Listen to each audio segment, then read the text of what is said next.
शिरडी के साईं बाबा, आप सबने ये नाम तो जरूर सुना होगा, राइट? पूरी दुनिया में लोग उन्हें मानते हैं, लेकिन उनकी इस विशाल विरासत के पीछे ना एक बहुत गहरा रहस्य छिपा है, उनके शुरुआती जीवन और उनके असली उद्गम का सच। तो आज के इस ऐतिहासिक विश्लेषण में हम दस्तावेजों और साक्ष्यों के जरिए उन पन्नों को पलटेंगे। हम देखेंगे कि आखिर उनकी स्पिरिचुअल लिनेज यानी आध्यात्मिक वंशावली क्या थी और उन पर किन किन संस्कृतियों का प्रभाव पड़ा। ये आज भी एक पहेली है जिसे हम डिकोड करने वाले हैं। और इस खोज की शुरुआत ना उस एक सबसे बड़े सवाल से होती है जो 19वीं सदी से लेकर आज तक हर किसी के दिमाग में आता है, क्या साईं बाबा हिंदू थे या फिर मुसलमान? चलिए सीधे तथ्यों पर चलते हैं। अब यहाँ एक बड़ा ही कमाल का विरोधाभास या कह लीजिए पैराडॉक्स देखने को मिलता है। देखिए, एक तरफ हमारे पास हिंदू परंपराओं के साक्ष्य हैं, जैसे कि नाथपंथी संतों की तरह धुनी रमाना, उनके कान बिंधे हुए थे और वो माथे पर चंदन का तिलक भी लगाते थे। लेकिन जरा रुकिए, दूसरी तरफ इस्लामी साक्ष्य भी उतने ही सॉलिड हैं। बाबा ने अपनी पूरी उम्र एक मस्जिद में गुजारी, वो फातिहा पढ़वाते थे और मुस्लिम फकीरों की तरह सिर पर सफेद कपड़ा बांधते थे। तो ये तथ्य किसी एक धर्म की तरफ इशारा नहीं करते, बल्कि एक बहुत ही रहस्यमयी सा बैलेंस बनाते हैं। हम यहाँ कोई पक्ष नहीं ले रहे, बस इस दिलचस्प तथ्य को समझ रहे हैं। तो इस पूरी पहेली को सुलझाने के लिए हमने आज की इस चर्चा को 5 हिस्सों में बांटा है। पहला, एक अनसुलझा रहस्य। दूसरा, पाथरी से अनाथ होने तक का सफर। तीसरा, सूफी और वेदांत की शिक्षा। चौथा, नाथ संप्रदाय से उनका जुड़ाव। और अंत में शिरडी में उनका आगमन। तो चलिए बढ़ते हैं भाग 1 की तरफ, एक अनसुलझा रहस्य। अब सोच कर देखिए, 19वीं सदी का वो दौर जब धार्मिक सीमाएं बहुत ही सख्त हुआ करती थी। उस वक्त बाबा की पहचान इतनी रहस्यमयी इसलिए बन गई क्योंकि उन्होंने किसी भी बाउंड्री को मानने से साफ इनकार कर दिया। उन्होंने क्या किया कि नाथ संप्रदाय की जो तपस्या वाली शैली थी उसको सूफी फकीरों की सादगी के साथ मिला दिया। और कमाल की बात यह है कि दोनों ही धर्मों के जो फॉर्मल कर्मकांड होते हैं ना, उन्हें पूरी तरह नकार दिया। उनका पूरा फोकस सिर्फ एक ही चीज पर था, यूनिवर्सल ब्रदरहुड और एकेश्वरवाद। अब आते हैं भाग 2 पर, पाथरी से अनाथ होने तक। चलिए उनके बचपन के सफर को देखते हैं। अगर हम इतिहास के पन्नों में जाएं तो साईं बाबा का जन्म 1830 या 1835 के आसपास महाराष्ट्र के पाथरी गांव में एक ब्राह्मण परिवार में हुआ था। तब उनका नाम था हरि बाबू भूसारी। उस वक्त उनका परिवार ना बहुत भयंकर गरीबी और रजाकारों के धार्मिक उत्पीड़न से जूझ रहा था। फिर 7-8 साल की उम्र में उन्हें एक वेदांतिक गुरुकुल भेजा गया। लेकिन तभी एक बहुत बड़ी और दुखद घटना घटी। 8 साल की उम्र में भीमा नदी में नाव पलटने से उनके पिता की मृत्यु हो गई और ये बच्चा पूरी तरह अनाथ हो गया। वैसे गुरुकुल के दिनों की एक बात उनकी गजब की बुद्धिमत्ता को दिखाती है। जरा इमेजिन कीजिए, महज 8 साल का एक बच्चा अपने टीचर से ही शास्त्रार्थ कर रहा था। वो वेदों को तो मानते थे, लेकिन पुराणों की कथाओं पर बहस करते थे। उनका एकदम पक्का मानना था कि ईश्वर बिल्कुल निराकार है, यानी उसका कोई रूप नहीं है। इतनी छोटी सी उम्र में उनकी ये गहराई देखकर ही उनके गुरु ने कह दिया था कि ये बालक एक दिन बहुत महान बनेगा। और फिर उनकी जिंदगी में वो टर्निंग पॉइंट आया जिसने सब कुछ बदल दिया।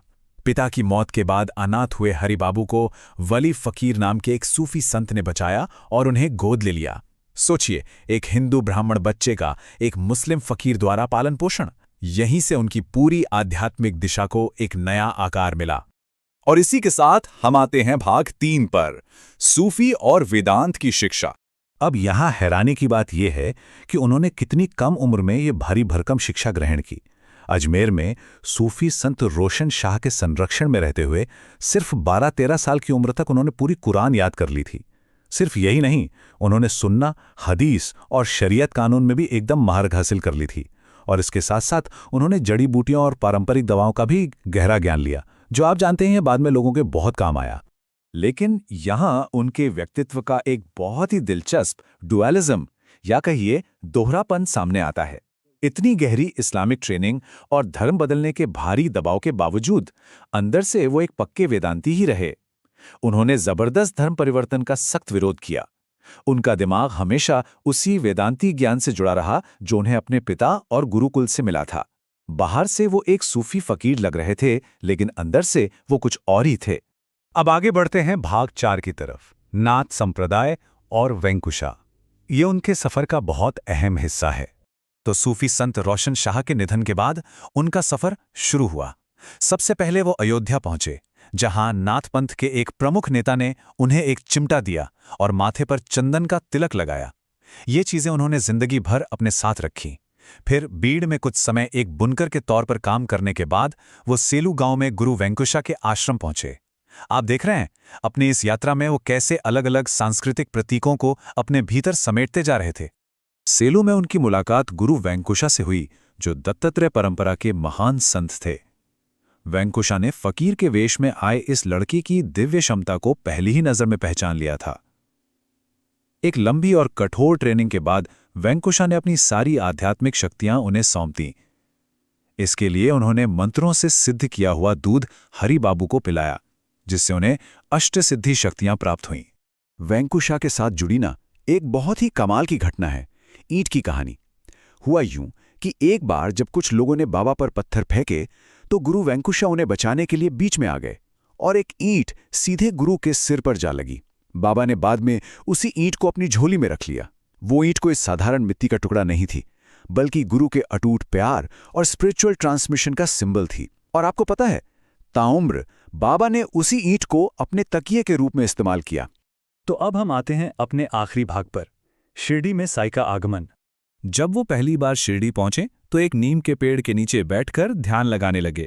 गांव वालों ने जब हैलानी से पूछा कि वो वहां क्यों बैठे हैं, तो बाबा ने उन्हें उस जगह पर जमीन खोदने को कहा। जब खुदाई हुई ना, तो नीचे एक गुफा मिली जहां 4 दीपक जल रहे थे। बाबा ने बताया कि ये उनके पूर्व गुरु के ध्यान की जगह है। बस इसी चमत्कार ने पहली बार शिरडी के लोगों के मन में उनके लिए गहरी श्रद्धा पैदा कर दी। लेकिन इसके ठीक बाद एक बहुत अजीब चीज हुई। बाबा अचानक शिरडी से गायब हो गए, पूरे 3 साल के लिए।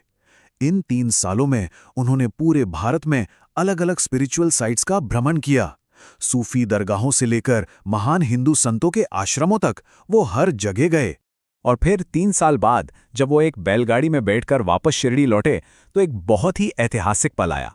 उन्हें देखते ही खंडोबा मंदिर के एक हिंदू पुजारी मालसापति ने उन्हें पुकारा, या साईं, जिसका मतलब होता है आओ साईं। अब यहां विडंबना देखिए, साईं असल में एक फारसी शब्द है जिसका इस्तेमाल मुख्य रूप से मुस्लिम फकीरों के लिए होता है। लेकिन एक हिंदू पुजारी ने एक मुस्लिम उपाधि से उनका स्वागत किया और बस इतिहास में उनका नाम हमेशा के लिए साईं बाबा दर्ज हो गया। शिरडी लौटने के बाद बाबा ने रहने के लिए एक पुरानी जर्जर सी मस्जिद को चुना, लेकिन यहां भी उन्होंने लोगों की उम्मीदों को एकदम पलट दिया।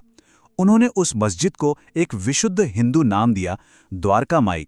ये अब सिर्फ ईंट पत्थर की एक मुस्लिम इमारत नहीं थी, बल्कि ये दोनों आस्थाओं का एक ऐसा संगम बन गई थी जहां लोग हील होने आते थे। तो उनका पूरा जीवन इसी एक बात पर आकर ठहरता है, ब्राह्मण परिवार में जन्म, सूफी संत द्वारा पालन पोषण, नाथ संप्रदाय से जुड़ाव और द्वारका माई नाम की मस्जिद में निवास। ये पूरी कहानी हमें एक बहुत गहरे सवाल के साथ छोड़ जाती है।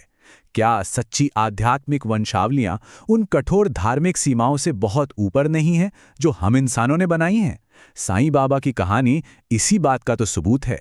तो जरा सोचिए, क्या हम आज के समय में उस बाउंड्रीलेस नजरिए को अपना सकते हैं?